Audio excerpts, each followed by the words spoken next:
charismatic. Bonjour, aujourd'hui on se penche sur une question vraiment fascinante. Oui, une question qui revient souvent. Pourquoi certains hommes qui sur le papier semblent tout avoir pour eux, le succès, le physique, l'argent? Et qui pourtant peinent à créer une vraie connexion. Exactement. Alors que d'autres, d'apparence peut-être plus ordinaires, semblent y arriver sans le moindre effort. Et les sources qu'on a explorées suggèrent que la réponse est assez contre-intuitive. Oui, elle se trouverait dans la psychologie cachée de l'attraction.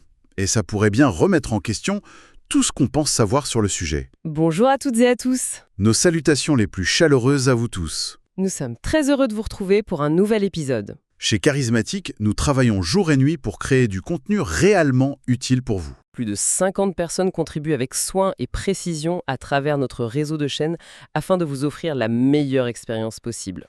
Si vous appréciez ce contenu, merci de le partager avec d'autres. Ce petit geste aide l'émission à toucher plus de personnes et nous donne l'énergie de continuer encore plus fort et meilleur. On commence? Allons-y. Alors, ce grand mensonge de l'attraction, c'est l'idée que cocher des cases suffirait. C'est exactement ça. La culture populaire nous a vraiment vendu cette idée. On a tous déjà vu ça, non? Quelqu'un qui déroule son CV, en quelque sorte, liste ses réussites, et on sent que ça ne prend pas. Tout à fait. Un des articles utilise une analogie que je trouve très parlante. Ah oui? Imaginez deux hommes dans un café. Le premier, c'est un multimillionnaire, il est bien habillé, montre de luxe, tout ça. Le cliché, quoi. Ses voyages. Et puis il y a le second, allure plus simple, on ne sait rien de lui. D'accord. Une conversation s'engage. Et face à une question un peu délicate, le premier devient un peu défensif. Il cherche à se justifier. Il sent son statut menacé. Voilà. Alors que le second, lui, répond avec un calme total. Peut-être une pointe d'humour. Il ne cherche pas à impressionner. Il est juste là. Authentique, c'est ça. Et à cet instant, qui est le plus attirant? Les sources sont unanimes. C'est le second.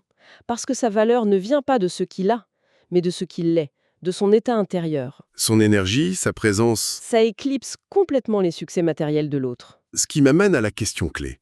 Comment est-ce qu'on perçoit cette valeur interne? Ce n'est pas écrit sur le front de quelqu'un. Non, bien sûr. C'est là que les sources introduisent un concept vraiment intéressant. Lequel? Elles parlent d'un système de cadre de valeur. C'est un processus subconscient. Une sorte de radar émotionnel, si je comprends bien? Oui, c'est une bonne image. Quand une femme interagit avec un homme, ce système évalue en quelques secondes son énergie, sa posture. Sa façon de réagir, exactement. Pour le classer, en gros, dans deux catégories, valeur perçue, supérieure à la mienne, ou inférieure. Attends, là, il faut qu'on s'arrête une seconde. Supérieure ou inférieure? Ça sonne un peu problématique, non? Presque calculateur. C'est une excellente objection, et les auteurs y répondent. Il ne s'agit pas du tout d'une hiérarchie sociale ou morale. Ce n'est pas « je vaux mieux que toi ». Alors c'est quoi? C'est une question de solidité du cadre intérieur. Prenons un exemple. Premier rendez-vous. D'accord.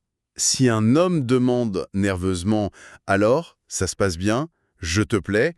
Qu'est-ce qu'il fait? Il cherche à être rassuré. Il demande une validation. Voilà. Son cadre de valeur devient dépendant de la réponse. Il se place énergétiquement en position inférieure. Parce que son bien-être émotionnel dépend de l'autre à ce moment précis. C'est ça. À l'inverse, un homme qui est juste curieux de la personne en face, qui pose des questions sur elle et qui semble à l'aise avec le fait que ça marche ou pas. Lui, il projette un cadre de valeur fort, indépendant. Et c'est ça qui est perçu comme supérieur. C'est de l'autonomie émotionnelle, pas de l'arrogance. C'est toute la nuance. Donc le paradoxe, c'est qu'en essayant trop fort de prouver sa valeur, On communique en fait son propre doute. on envoie le signal qu'on a besoin de la confirmation des autres pour y croire soi-même. Et ça, c'est le comportement le plus anti-séduction qui soit. C'est un aveu de fragilité en quelque sorte. Alors qu'un homme qui est détendu, qui n'a rien à prouver, Il signale naturellement une solidité intérieure.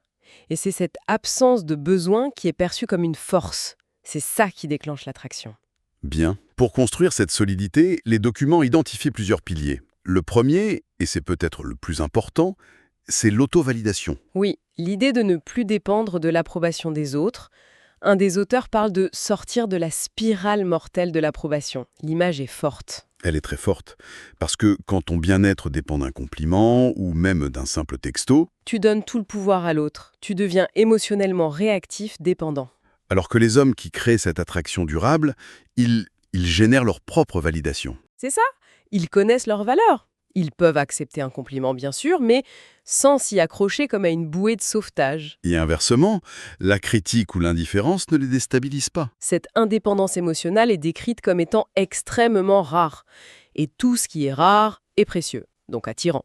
Merci d'être resté avec nous jusqu'ici. Si cet épisode vous a été utile, envoyez-le maintenant à une seule personne. Un seul partage motive vraiment notre équipe. Cette indépendance émotionnelle, c'est la base. Mais j'imagine qu'on peut être très indépendant et en même temps complètement déconnecté de la personne en face de soi. Absolument. C'est là qu'intervient le deuxième pilier. La pleine présence. Exactement.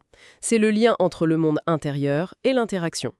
La plupart des gens dans une conversation ne sont pas vraiment là. Leur esprit est ailleurs. Oui, ils pensent à ce qu'ils vont dire après, ils s'inquiètent de l'impression qu'ils donnent. Ou alors ils sont au contraire à l'aise avec les silences, ils ne cherchent pas à les combler à tout prix. C'est un excellent point. Un homme qui est capable d'être totalement présent, qui écoute pour comprendre, pas pour répondre. Il crée ce que les sources appellent un champ magnétique. C'est ça, il offre une expérience qui est devenue rarissime aujourd'hui. Se sentir pleinement vu et entendu. C'est un cadeau immense. Le troisième pilier, c'est l'authenticité. Arrêter de jouer un rôle. Ça semble évident, mais c'est un vrai défi. On est bombardé d'images, de modèles à suivre. Et les sources disent que beaucoup d'objectifs que les hommes poursuivent, le corps parfait, le statut, ce sont des objectifs dictés par la société. En fait, ils ne désirent pas ces choses pour elles-mêmes.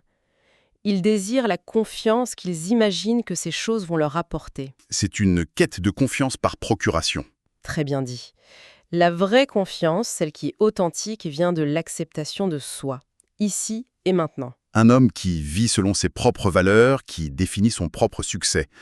Il est authentique. Il ne suit pas un script. Et dans un monde où beaucoup de gens portent des masques, cette congruence, cette honnêteté est perçue comme une force immense. Cette idée de force intérieure nous amène à un autre concept clé des sources Sage, la stabilité émotionnelle. J'aime bien l'image du rocher dans la tempête. Moi aussi. Et c'est important de préciser, il ne s'agit pas d'être froid ou insensible. Non, c'est de la solidité, pas de la froideur. Voilà, c'est la capacité à maintenir son calme, son centre, même quand tout est chaotique autour. La vie est chaotique. Les relations aussi, parfois. Exactement. Une personne qui ne se laisse pas emporter par chaque vague émotionnelle devient un point d'ancrage. Ça offre un sentiment de sécurité, de fiabilité, qui doit être profondément attirant. Oui, ça communique sans un mot qu'on peut compter sur cette personne. Et cette stabilité serait liée à la polarité des énergies. C'est un concept qui peut paraître un peu abstrait. Il faut bien le définir pour ne pas tomber dans les clichés, c'est vrai. Les auteurs précisent bien qu'il ne s'agit pas de rôle de genre rigide. On parle de dynamique énergétique. Oui, imaginez une rivière. L'énergie masculine, ce sont les berges. Elles donnent une direction, un cadre, une structure. C'est une énergie stable, orientée vers une mission. C'est ça. Et l'énergie féminine, c'est l'eau elle-même. Elle s'écoule, elle change, elle est intuitive, créative. Elle s'exprime librement à l'intérieur du cadre. L'analogie est très claire. Et l'attraction naît quand les deux sont là. Sans les berges, l'eau stagne. Sans l'eau, les berges sont un fossé vide. Du coup, l'argument des textes, c'est que si un homme n'est pas solidement ancré dans cette énergie de direction, de stabilité, s'il est lui-même trop dans le flux, trop réactif, trop changeant, il n'offre pas les berges. Et il n'y a plus de polarité. c'est précisément l'argument. Si les deux personnes sont dans la même énergie, il n'y a pas d'étincelle, pas d'attraction magnétique. Alors que quand un homme a cultivé son calme, sa direction, Quand il est le rocher ou les berges. cela permet à une femme de se détendre et d'habiter pleinement son énergie plus fluide. Et cette complémentarité crée une attraction puissante. C'est la danse de ces énergies qui génère la connexion. Bon, tout ça est très éclairant. Mais comment on passe de la théorie à la pratique ? Heureusement, les sources proposent des pistes concrètes. Et ce ne sont pas des techniques de séduction, mais plutôt un vrai programme de développement personnel. La première étape, c'est d'analyser ses motivations, c'est ça ?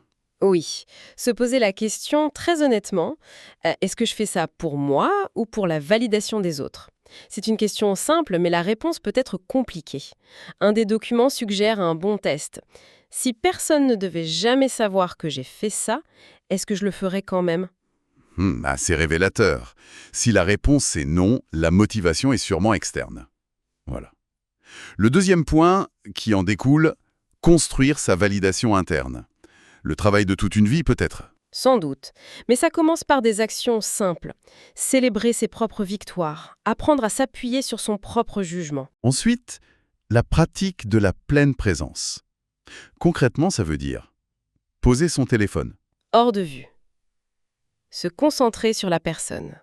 Écouter ses mots, mais aussi ses silences. Résister à l'envie de préparer sa réponse pendant qu'elle parle.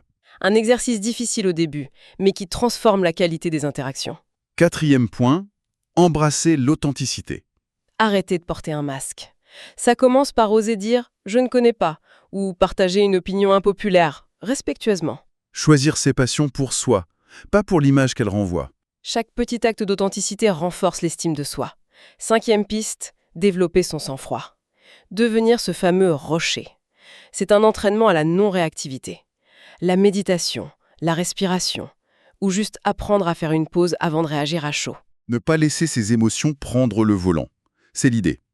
Et enfin, le 6e point, qui englobe tout le reste. Trouver la paix intérieure. C'est le but ultime. Oui, guérir ses insécurités à la source. Parce qu'un homme qui est en paix avec lui-même n'a plus rien à prouver. Il incarne naturellement tous les autres piliers. Son attractivité devient une conséquence de qui il est, pas un objectif. C'est exactement ça. Ce qui est fascinant, c'est que ça dépasse complètement le cadre de la séduction. On parle de construire des fondations solides pour sa propre vie.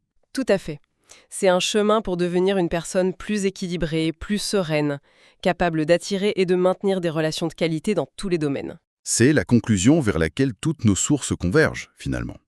Oui, et pour laisser matière à réflexion, on pourrait se poser cette question si la vraie source de l'attraction est interne, immatérielle, et basée sur la solidité de notre être. Dans quelle mesure les standards de réussite et de beauté que la société nous impose ne sont-ils pas, au fond, une immense distraction?